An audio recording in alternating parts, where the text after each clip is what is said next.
ग्रंथ तुझे वंदन, सहृदयी ग्रंथ तुझे वंदन, सहृदयी ग्रंथ तुझे वंदन।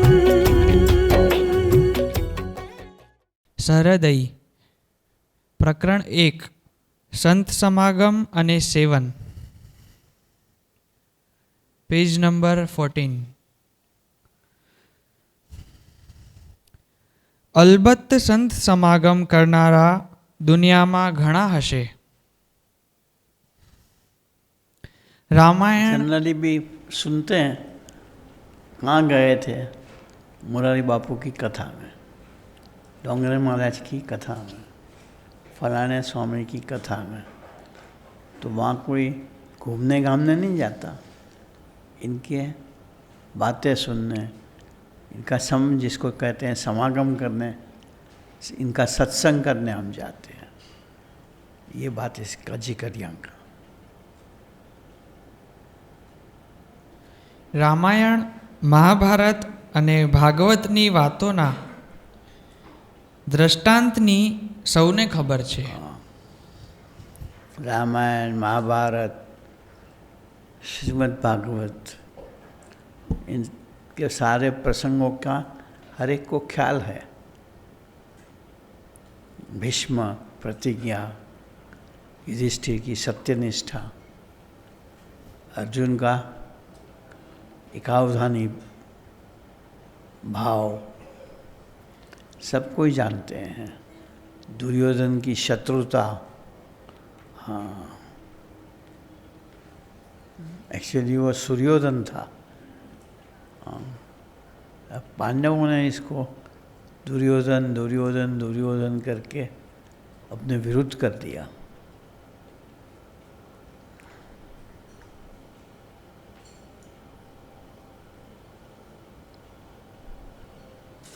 પણ એ ભાવનાઓ ને ભક્તિ જીવનમાં પ્રગટ્યા નહીં, જીવન ધન્ય થયું નહીં। लेकिन जो कृष्ण ने भक्ति सिखाई वो प्रगटी नहीं, जीवन धन्य नहीं हुआ। हाँ, एक आपस की शत्रुता, विरोध, उसमें ही जीवन व्यतीत होता रहा।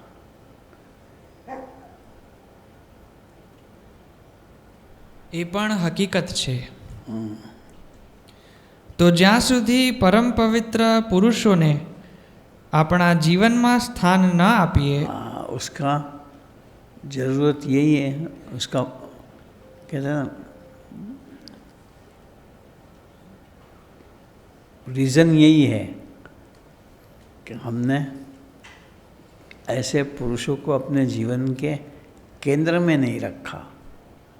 हाँ, जैसे काका जी ने शास्त्री महाराज को जीवन में, योगी महाराज को जीवन के केंद्र में रखे, तो भले कैसे भी इनका गुलाबी मिजाज था, लेकिन मर्यादा से बाहर जीवन जीने के लिए खींच नहीं पाया।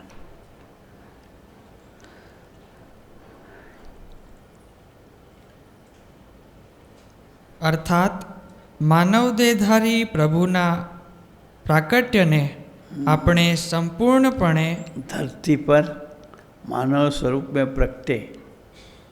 हाँ, प्रभु को समर्पित तो हर कोई बोलता है कि हमारा तो सब ऊपर वाले के हाथ में है, लेकिन वही ऊपर वाला मानव स्वरूप में धरती पे प्रकट होता है, तब इसके हाथों अपने डोर सौंप कर निश्चिंत होकर इनकी आज्ञा में रहें, वो सच्चा भक्त का निशानी है। ऐसे काका जी, पप्पा जी, स्वामी जी, इनका जीवन हमने देखा इतना ही नहीं, हम इनकी गोद में रहे हैं, तो हमें भी वो इसी प्रेरणा पे ले जाए। हाँ, हम इससे आगे पीछे ना होवे, यही प्रार्थना निरंतर करनी चाहिए।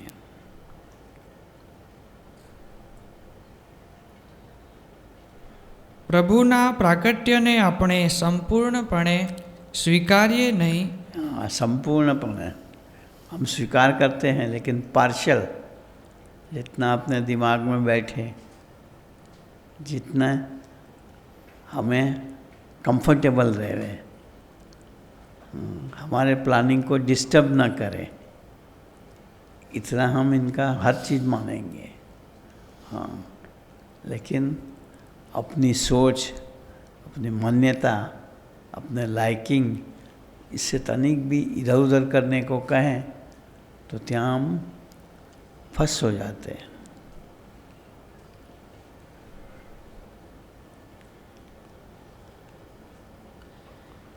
ત્યાં સુધી આપણા જીવનના કુરુક્ષેત્રનો અંત આવવાનો નથી। लेकिन जब तक ये नहीं करेंगे, हाँ, इनके कहे मुताबिक सिंसियरली, ऑनेस्टली एंड फुल्ली नहीं जिएंगे, हमारे जीवन का कुरुक्षेत्र का अंत नहीं आएगा।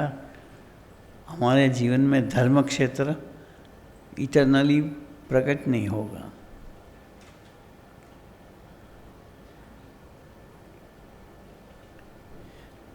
આવા પરમ ભાગવત પુરુષોને ઓળખ્યા પછી इनकी पहचान होने के बाद, जैसे मैंने कई बार बताया, पहले भी कल परसों ही बताया था कि नेहरू और पंडित जी की, नरेंद्र मोदी की जानकारी सबको है, भारत का प्राइम मिनिस्टर है, लेकिन इनके साथ की पहचान होगी, उसका ही काम होगा। हाँ।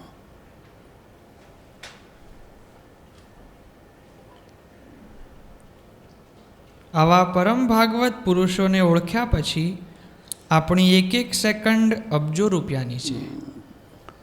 क्यों?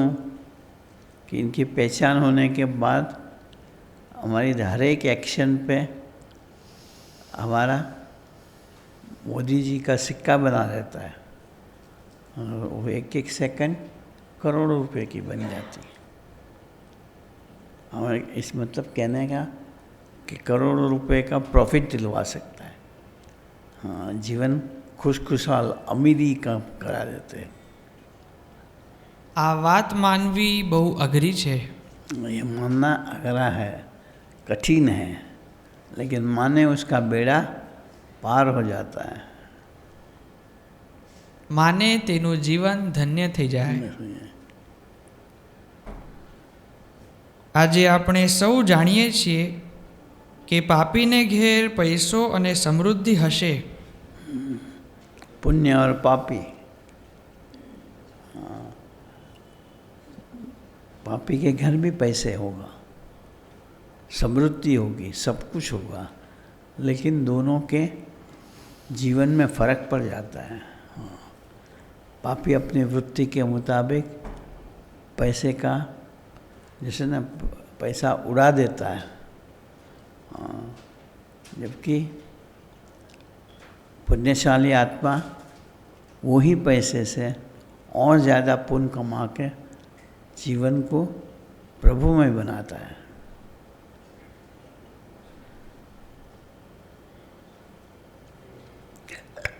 કીર્તિ, કામિની અને કાંચનના ઢગલા હશે, પણ कीर्ति, महत्वाकांक्षा, कामिनी, स्त्री और कंचन, पैसे का ढेर होगा,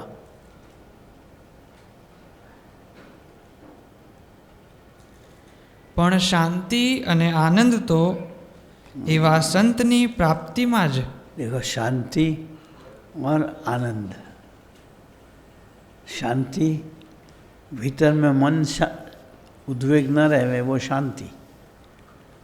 आनंद, वो तो एक प्रभु का पर्यायवाचक शब्द ही बोला जाए। आनंदो ब्रह्म, ब्रह्म स्वरूप संत जिन्होंने परब्रह्म अखंड रखे हो, इनका संबंध रखा हो, इनके साथ का एक अटूट बंधन हो, तो ही मिलेगा।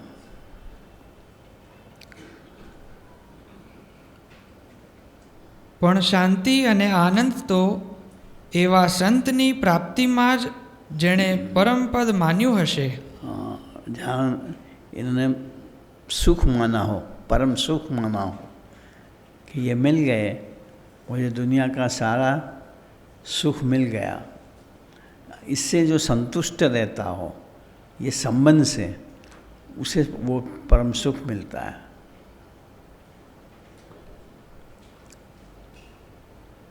જેના પર સંતની કૃપા વરસતી હશે, संत की कृपा हुए। दया तो हर एक के ऊपर है, कृपा ऐसे पात्रों के हिसाब पर है जो इनकी मर्जी में रहते हैं। प्रभु ने दया हर एक के ऊपर है, काका जी ने बताया था। पापी हो, पुण्यशाली हो, सब हो, प्रभु दयालु है।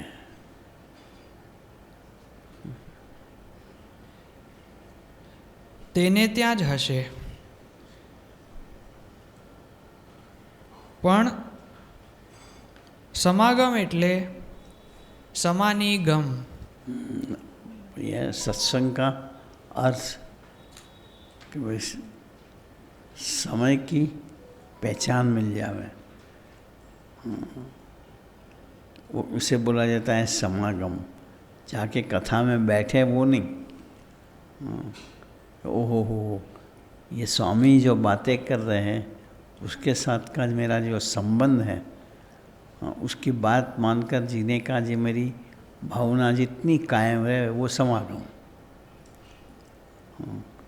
बस कथा पूरी हुई, स्वामी अपने घर, हम अपने फैल फतूर में, वो फिर समागम नहीं करा।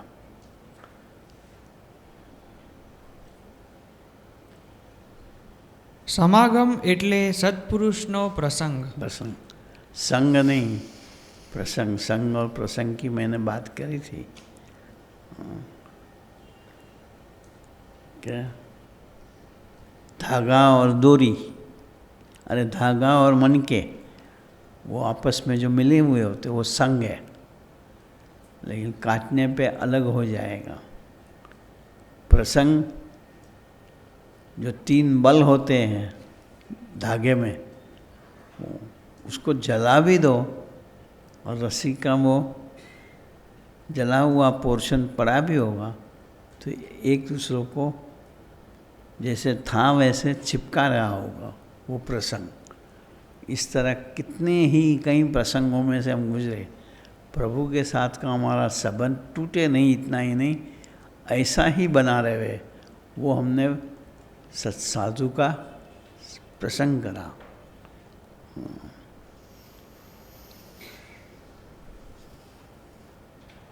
સમાગમ એટલે એને જ રાજી કરવાની ભાવના।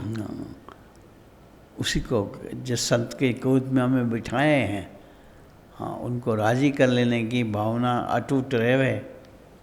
हाँ, कोई भी प्रसंग झंझावात हमें उससे डिगा ना पाए, वो प्रसंग।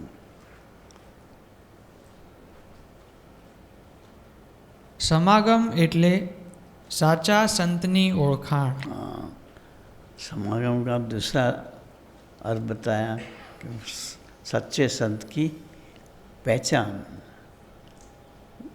ऐसा समागम करा हो तो हमारे जीवन के हर एक काम प्रभु कर ही देंगे।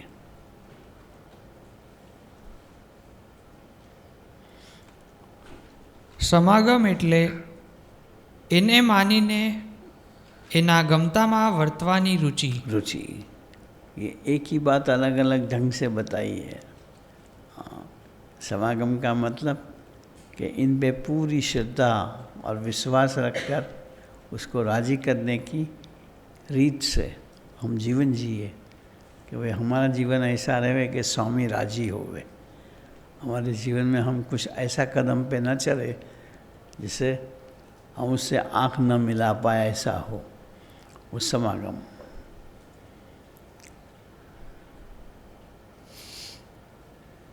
આમ સમાગમ એટલે માત્ર ભેગા રહેવું એટલું જ નહીં। हाँ, कहीं ऐसे समागम का मतलब मानते हैं हम साथ में रहते स्वामी के समागम, ऐसा नहीं। इनकी मर्जी में रहवे, इनके तरीके से रहवे, हाँ, इनके कहे अनुसार रहे, इनकी आज्ञा में रहे, इनके आँख के इशारे पे रहे, वो समागम। સમાગમ એટલે ભેગા રહીને સેવા કરવી એ ये નહીં. नहीं. સમાગમ એટલે એના દિવ્ય અસ્તિત્વને સ્વીકારવું અને આપણામાં સાકાર કરવું એ છે. समागम का मतलब इसकी दिव्य अस्तित्व को, मतलब इसमें जो दिव्यता है उसको माननी, और वही दिव्यता इनके संग से, इनके प्रसंग से हमारे भीतर प्रगटानी, इनके गुण हमारे अंदर आवे, इनके कल्याणकारी गुण हम हासिल करें, वो समागम.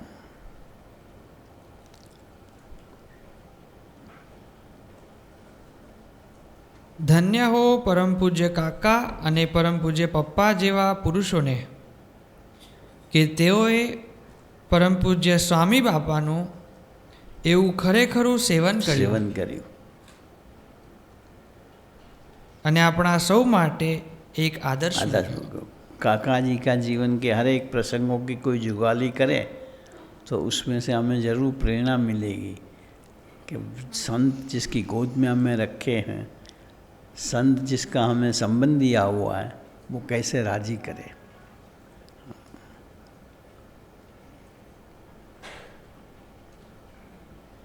પરમ પૂજ્ય કાકા સ્વામીના યોગમાં આવ્યા અને જાણે એ અનાદિના મુક્ત હોય એ રીતે સ્વામી સાથેનો એમનો સંબંધ પરમ પૂજ્ય પપ્પાજીએ સંજીવની મંત્રમાં પહેલા સૂત્રમાં લખ્યા संजीवनी मंत्रना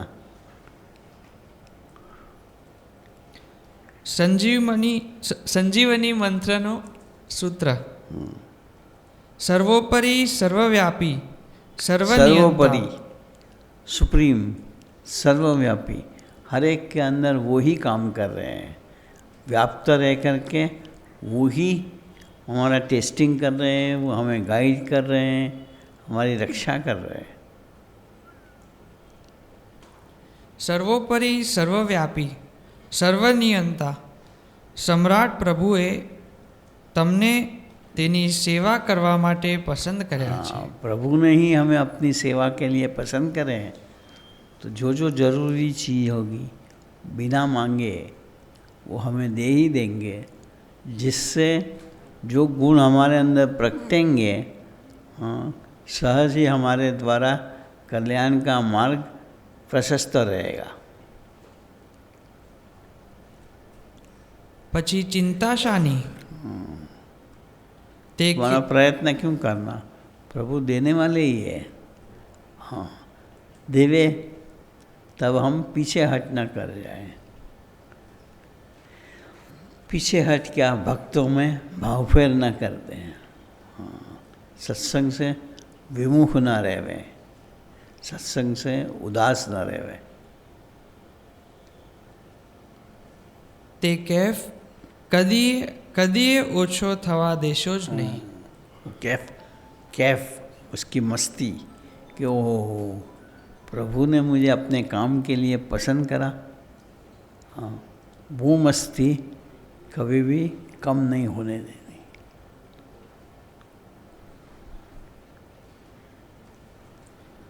આ સંજીવની મંત્ર લખ્યા પ્રમાણે કાકાને સહજ જ દ્રઢ થયો. डरવું નહીં, નમવું નહીં, હટવું નહીં. કાકા સંજીવની મંત્ર બોલતા, ડરવું નહીં, નમવું નહીં, હટવું નહીં. લડાઈ કરવી સર્વલોક, લડાઈ કરવી સદા સર્વદા આ લોકમાં ને પરલોકમાં ને અંતે ભગવાનના ધામમાં. હા,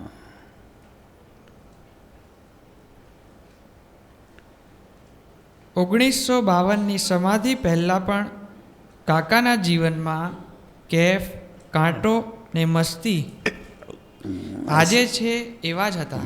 ऐसा नहीं कि समाधि के बाद ही ऐसा रहा, इनका जीवन पहले से ही मस्ती भरा था. हाँ, शूरवीरता भरा था.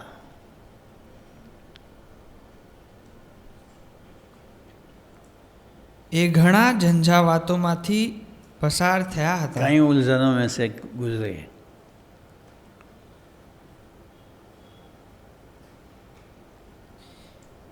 એમના સંસારમાં ભરતી ને ઓઠ હતા જ, પણ દુઃખ એમને સ્પર્શી શક્યું નહોતું.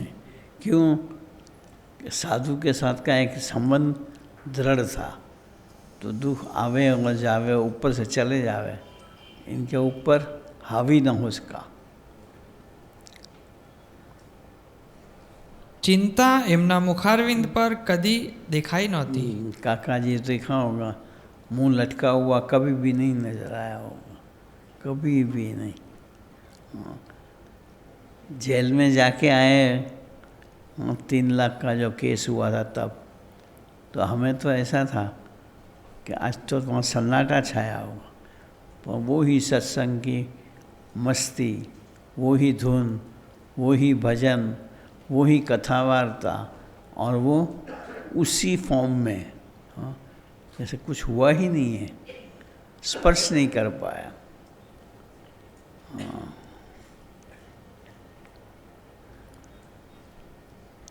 હાસ્ય એમના મુખારવિંદ પરથી વિરમ્યું નહોતું. हास्य, खुशी इनके मुंह को छोड़ नहीं पाई. એમના હૈયાની મીઠાશ ગઈ ન હતી. काका जी के पास जावे, हाँ, तो हर एक को इतने ही वात्सल्य से अवकार है. वो उसी दिन भी ऐसे ही अवकार दिया था.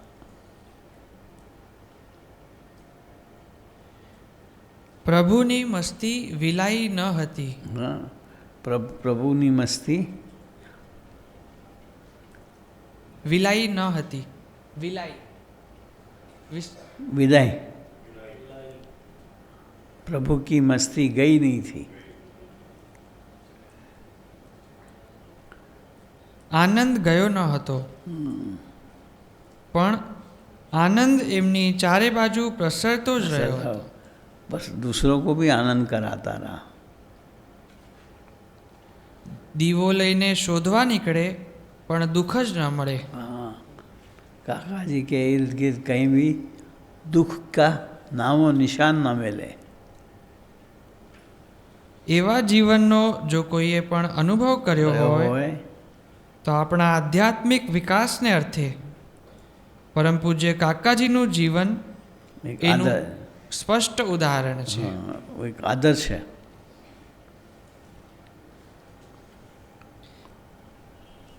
પૂજ્ય કાકાની પ્રતિભા તદ્દન અનેરી ને અનોખી છે. बड़े हैंडसम थे.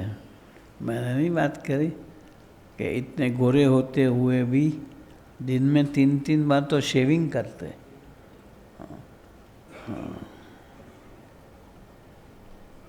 અને એનું કારણ એટલું જ છે કે એઓ સાચા સંતની ગોદમાં હતા. गोद में बैठा था.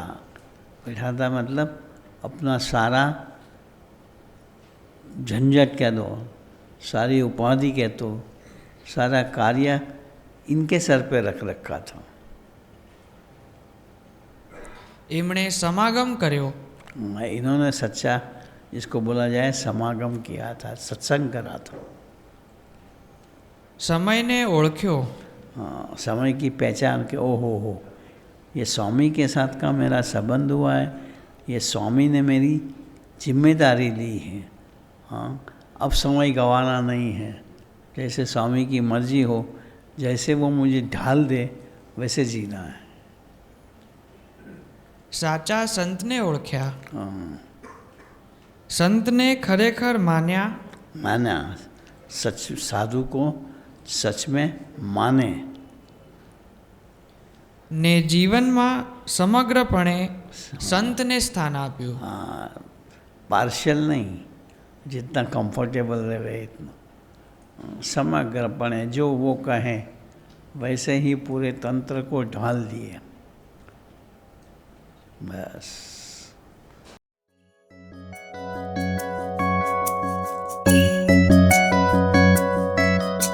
सहृदयी ग्रंथ तुझे वंदन, सहृदयी ग्रंथ